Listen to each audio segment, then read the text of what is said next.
When I went back in 1959 to wind up my father's law practice, mutual friends introduced us. My father was the sole practitioner, and somebody had to go sit in his chair and wind up his practice. And it was during that period that I met Warren. When I first met Warren, I recognized immediately that he was a very intelligent person. And of course, he was interested in the subject that I was also interested in, which was the process of being a successful investor. And we have a sort of similar senses of humor. And we had a high old time probably making ourselves obnoxious to the other people in the room. We both came from Omaha. We both worked in his grandfather's grocery store. So we had a lot of common experience. Well, there's a big correlation between success in life and an early start. And Warren had a passion for doing well competitively in getting money as a little tiny child. And he just kept it. And now you add a very high IQ and a lot of energy, and he got a flying start. Well, he was an old Graham and Newman follower, and he'd made a lot of money buying thinly traded securities that were incredibly cheap statistically. And with small amounts of money, which is what he's working with, he could find enough of those to earn pretty high returns on capital year after year after year. Now, occasionally, the market would give him a big security to buy instead of an obscure. And the first one I remember of that kind was American Express, when the salad oil swindle pretty well clobbered that stock for a while. Warren went around, did a lot of research, and decided that it was a minor blip. The market was wrong and he was right. So he bought a big A-rated security and made a lot of money. But mostly he was buying more obscure securities that were incredibly cheap. Well, he always said it was less distracting to be there among all the rumors and action in Manhattan. And I would say he was making most of his money in a very solitary fashion, just by sifting a lot of data and thinking a lot. And he could do that as well in Omaha as he could in Wall Street, in fact, better. I've never known anybody in a long life who liked criticism. Zero. So I'm sure Warren didn't like criticism. He taught a course on investments at the University of Omaha.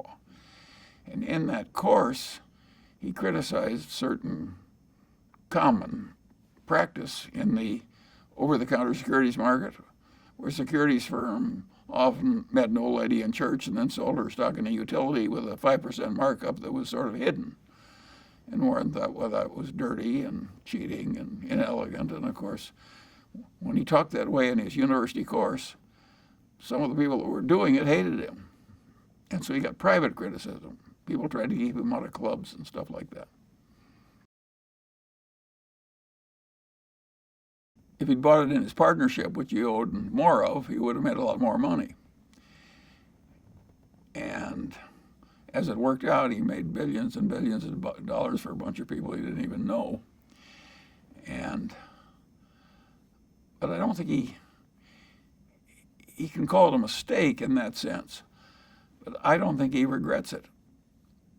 It's given him a public platform. It's enabled him to, in effect, teach what he wants to teach. No, I think if you offered him to live his life over and said you can go back and buy National Indemnity in your partnership instead of in Berkshire, I don't think he'd do it.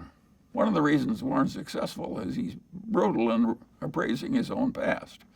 He wants to identify misthinkings and avoid them in the future. And in a narrow financial sense, that was misthinking. But I would say in a big sense, it was fortunate misthinking because his life worked out better. We're social animals. We're supposed to help one another. And we can do it in various ways.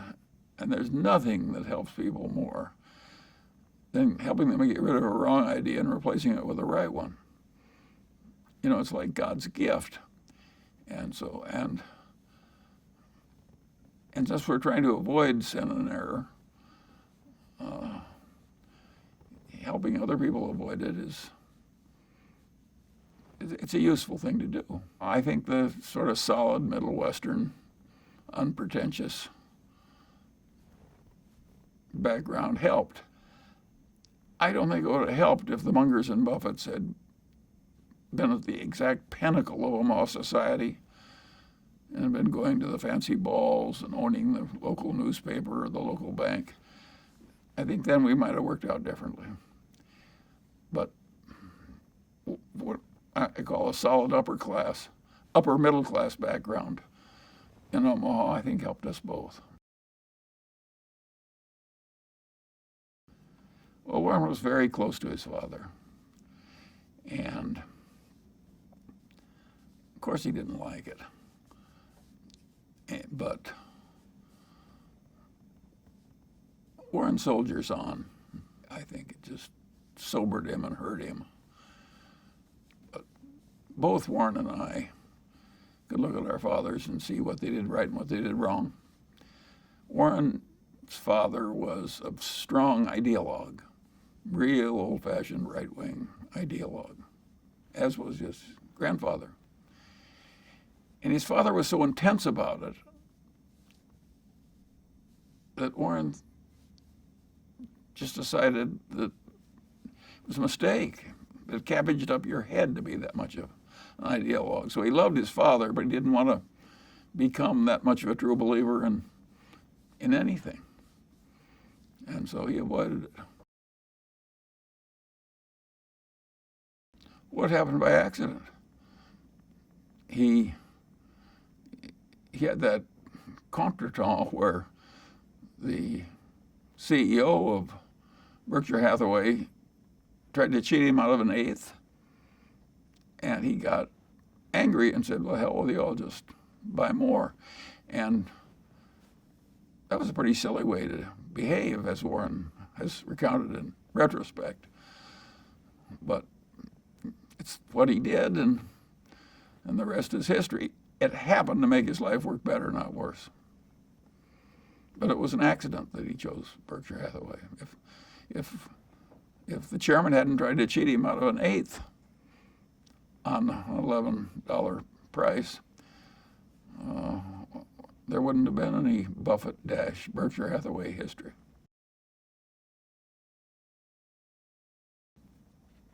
Well, he'd made so much money for so long doing what he'd been taught by Ben Graham, which is to buy these very cheap stocks. And if they were cheap enough, he didn't care if it was a lousy company and a lousy management. He knew he was going to make money anyway just because of the cheapness. And I always knew that would be self-limiting, that would only be available for a while and then it would go away.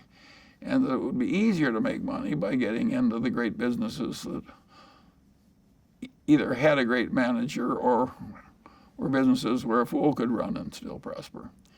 And so I don't think I did anything but maybe cause Warren to go where he was going to go anyway a little faster. I don't think I changed him. I think he would have been there anyway. There was more potential for the long pull in getting in the good companies. We both wanted them cheap, but cheap, good companies was the field that we shifted to. And of course, that was really important when we started to buy whole companies. We never had an argument. We just kind of roll with it easily. We never had a fight. But suppose Warren doesn't want to do something that I would have done. And suppose that happens 4 times over 40 years or something. What the hell difference does it make to me? Why should I fuss over that? And also, suppose one of us makes a mistake that the other wouldn't have made, and that happens 4 or 5 times. Why should anybody care? Net, the record is working out fine. Yeah, we believe you. You should go at life with a certain amount of equanimity and rationality. He made millions and millions of dollars value investing in lousy companies that he bought very cheaply. Besides, it's unpleasant to watch lousy companies you don't like. It's much more fun to watch somebody you like and admire succeeding than watching some jerk kind of half mismanage some company that's very cheap. It's a better life. It's the reason we don't short stocks. Even if we could make a lot of money doing it, I don't think either one of us would bother. We'd find it unpleasant. You're crazy if you're rich that deliberately go out and do a lot of unpleasant things you don't have to. Well, that was the most useful idea that Ben Graham ever had. Have the mindset of somebody that was buying into a business planning to hold for the long pole, and use that mindset when thinking of stocks. And neither one of us have ever departed from that one.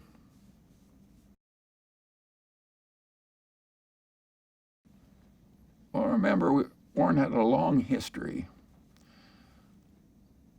of buying stocks below working capital per share, or hugely cheap securities. And by definition, they were all pretty lousy companies. And in Seas, we bought a really good company. In its field, it was the best in its part of California, which is pretty much all of California. And it had a wonderful product, a wonderful reputation, and so on. And it had a powerful trademark and a good culture. And we bought that and made so much money. It just was eye-opening how important these brands were. I don't think that Warren would have made all the money that Berkshire made in Coca-Cola if he hadn't bought Seas. He learned. The record of Berkshire Hathaway and the record of Warren Buffett is a record based on continuous learning. If he hadn't kept learning from every experience, the record would not be as good. He learned from Seas that he should buy Coca-Cola. You really can understand the power of a brand more when you buy something very cheaply and you're still getting 300% per annum on your investment in cash. That draws your attention, that the brand can be very important. Well, what really makes it work is the business school term is durable competitive advantage, which is a pretty good term. You really want an advantage that, nourished without overwhelming skill, will keep working for you for a long, long time. You want to avoid a business which is just so brutally competitive that nobody does well over the long pole. We've bought some businesses that looked pretty good to us that turned out to be pretty bad. We have a few of them still around, but luckily they're small. We sell them if they present problems we just can't solve. But if they just turn out to be a little mediocre, we hold them. We're not going to play gin rummy with the people that are part of our lives. He was just like me. He didn't improve much at all for decades. We were pretty good, but not really good. And then he really started working at it and working with somebody who was a world champion. And he is really quite good now, whereas I have stayed the same. Well, we found out what had happened because we were on the board. And that's another example of a mistake that finally worked out pretty well. We never should have bought into Solomon. It was too much trouble. It was too much danger. It was too much involvement. And Warren would have probably made more, even though the investment finally worked out well. It caused a lot of agony, and Warren would have made more money some other way, better. So it was another mistake that worked out well. But the crisis, once we were on the board, the company could have gone under. It was a very serious, exciting crisis with crucial meetings. And if Nick Brady, the Secretary of the Treasury, hadn't relented on a key point, Solomon might have gone under. And he went with Warren because he trusted him, and it saved Solomon. It shows how having a good reputation is really helpful in life. The interesting thing about that is Nick Brady's family had owned stock in Berkshire when it was a textile company.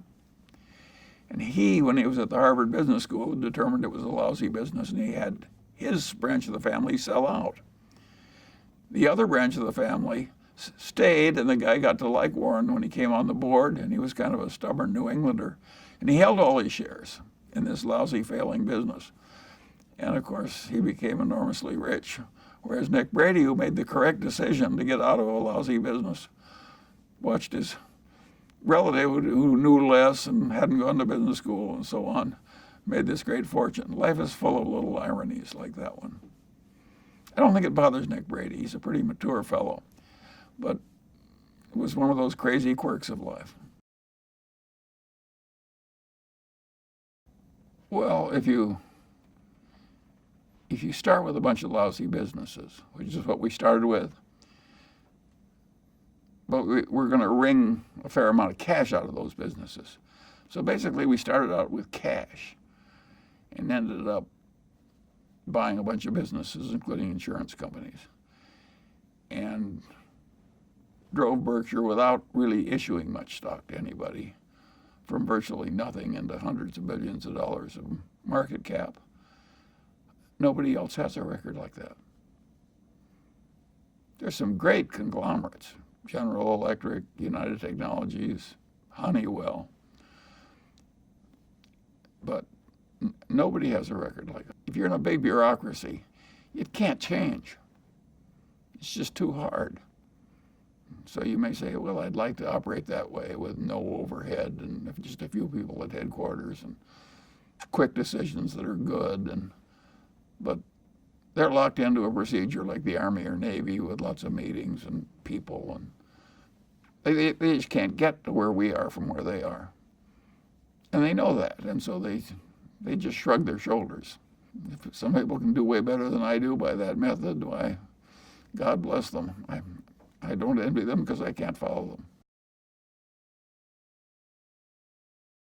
Well, I think the modern Berkshire is pretty much all a reflection of Warren. The businesses that he started with are gone. Most of them died under him.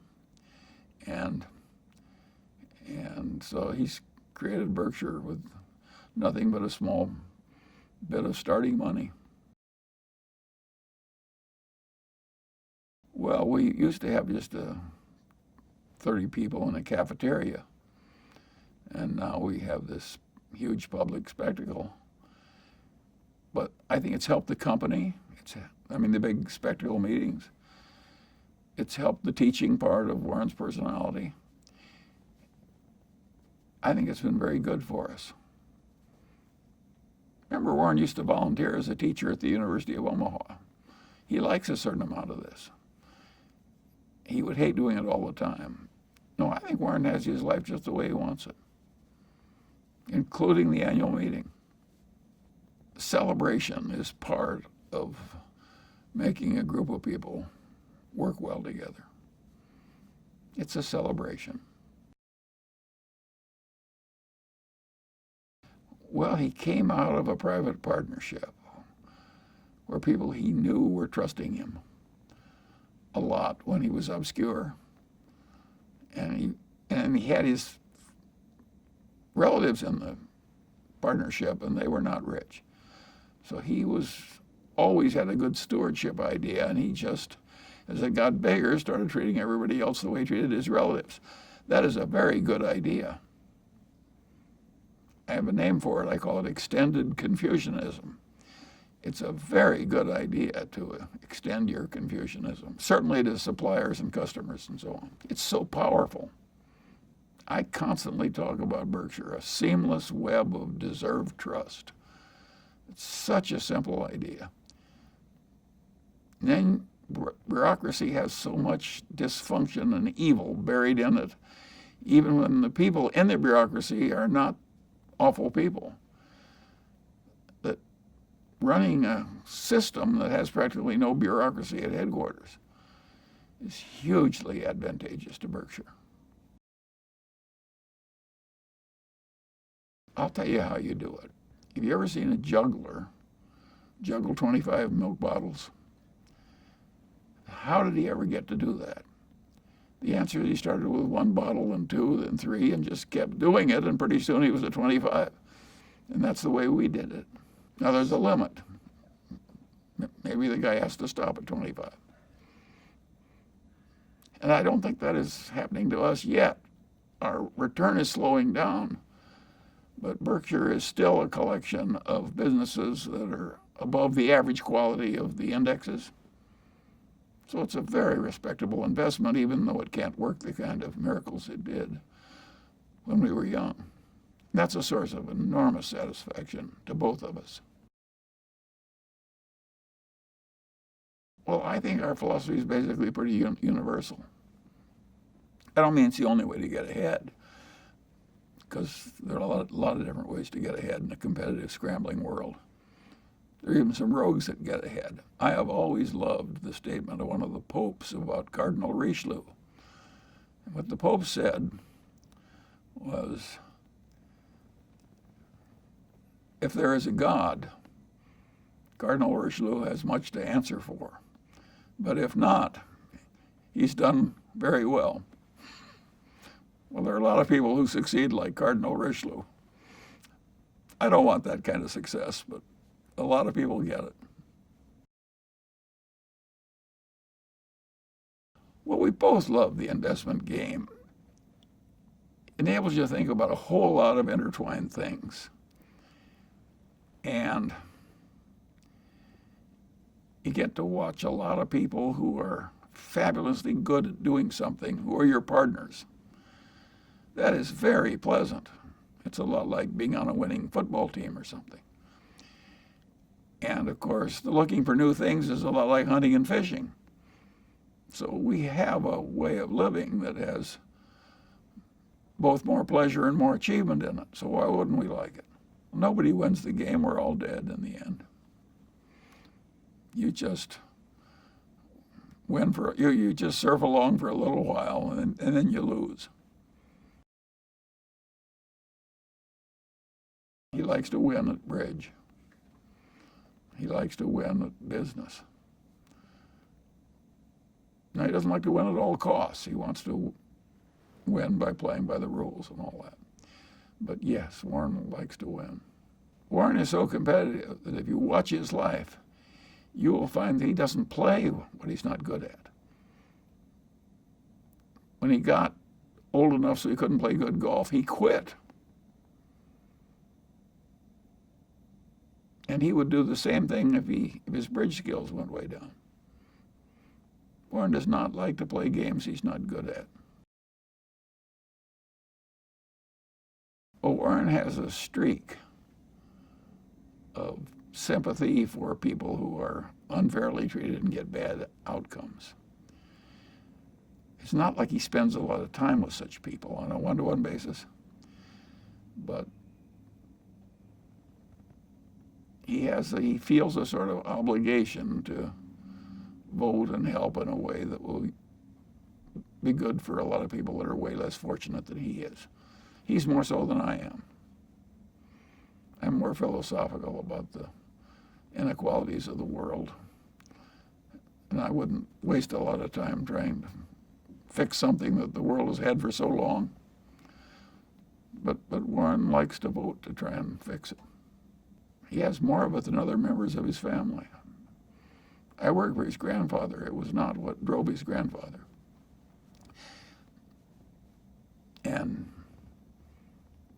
no, I would say that Warren has, I give Susie some credit for that. Susie was a wonderful mate for Warren in all those early years and did him a world of good. Unconditional love and good company and loyal, just all the nice things. And Susie had all these sympathies. I give her credit for some of that in Warren. Well, you got to remember one key fact. We both of us know that we've done better by having ethics. Well, do you deserve credit for doing something you know is going to work better for you? I don't want to take too much credit since I know clearly that it helps me instead of hurts me.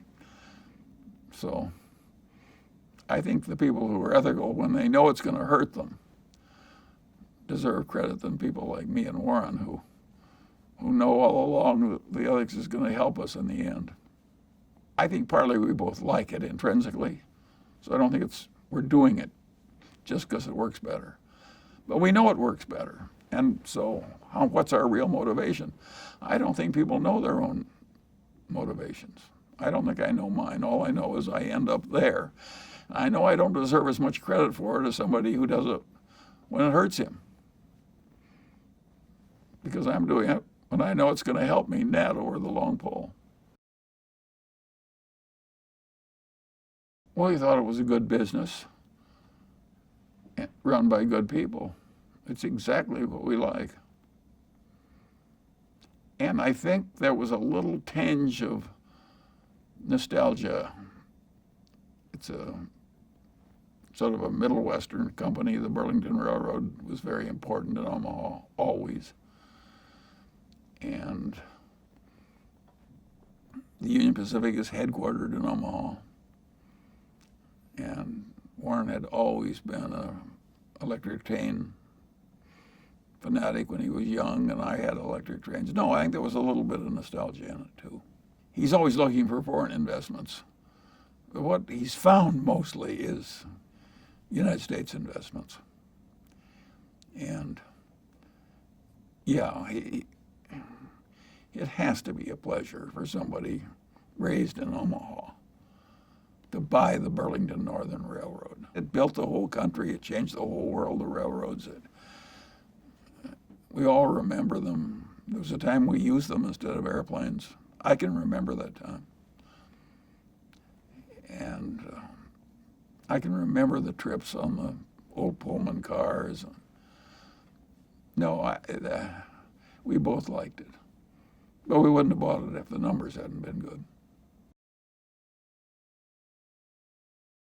By and large, it's all been pretty pleasant, and we've had ups and downs. I have never heard Warren complain about a downdraft. I've never heard him indicate that he regards the world as being unfair to him, even when Susie died, which really shook him up for quite a while even. But he never complained. He never thought the world was being unfair when they took her away. Some people just naturally complain, and other people are just naturally put their head down and sail through it, soldier through it. Warren and I believe in soldiering through without too much fuss. I have the theory that the dumbest thing you can do in life is ever feel like a victim. And any politician that makes people feel like victims, I automatically dislike. I never saw any good to come of feeling like a victim.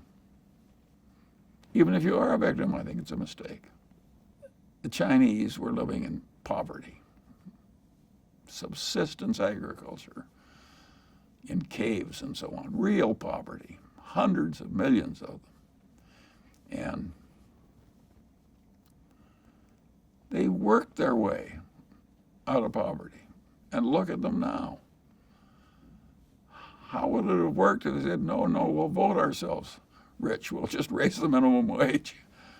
It's so much better to use the Chinese way. They just soldiered through and worked their way out. Well, I've always had the idea that if you pretty much knew all the obvious things you should know in pretty much all the disciplines, and used that knowledge routinely, and didn't go crazy or irrational or go into anger or resentment or a lot, that it would work very well.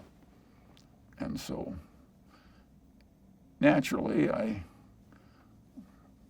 operated that way all my life. It was my way of getting ahead.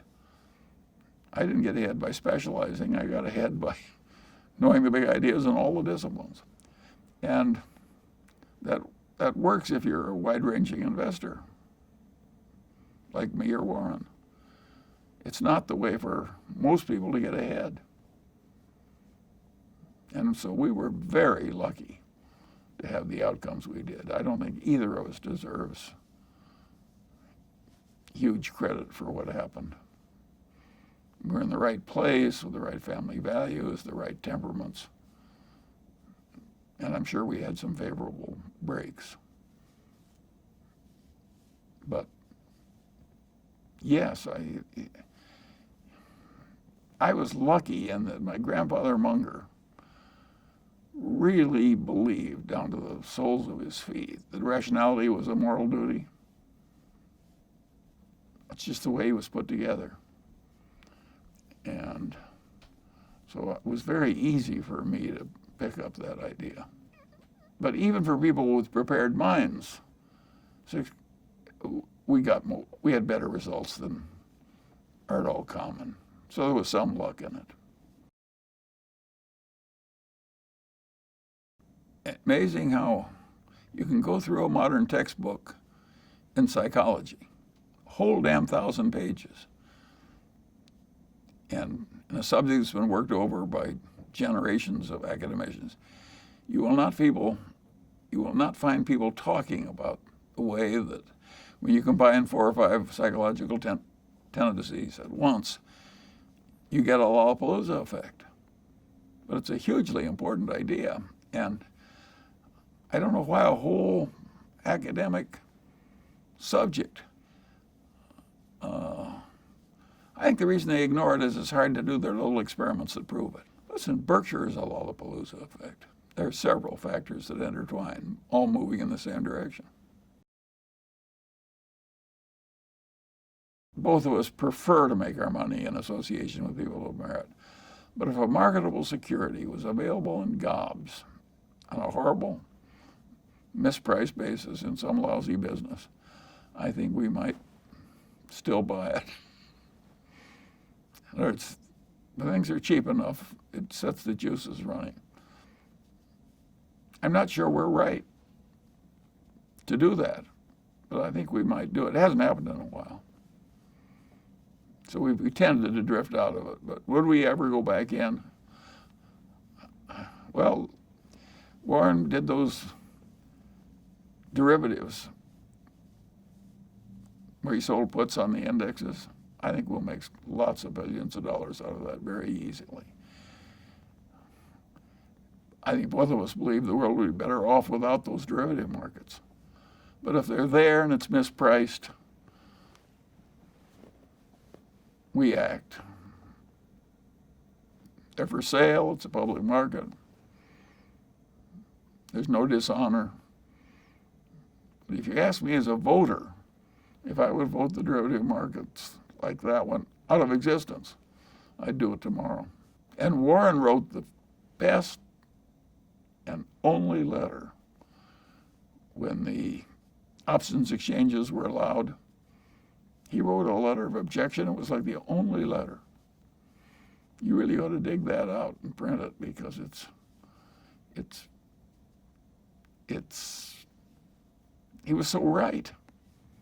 And it was so early and nobody else was saying it. So anything about Buffett ought to go back and get his letter about the derivatives in the option market. He said, we don't need these. And even when 2007 came, nobody dug it up and played it up big. But you can do it. You probably should.